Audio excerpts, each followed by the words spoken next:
Oi pessoal, hoje eu vou mostrar pra vocês como que eu faço minhas keycaps de patinha. Primeiro eu coloco o meu endurecedor, depois a minha resina. Aí vou misturando durante 5 minutos.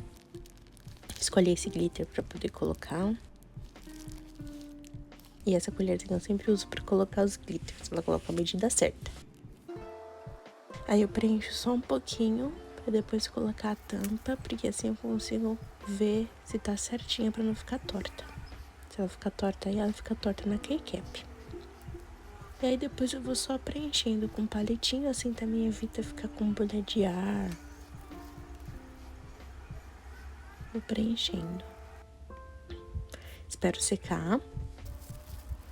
Elas já ficaram prontas, teve uma que caiu e aí derrubou toda a resina, então eu perdi aquela peça. O endurecedor da resina é corrosivo, por isso ficou difícil de tirar, porque ele começou a comer meu molde.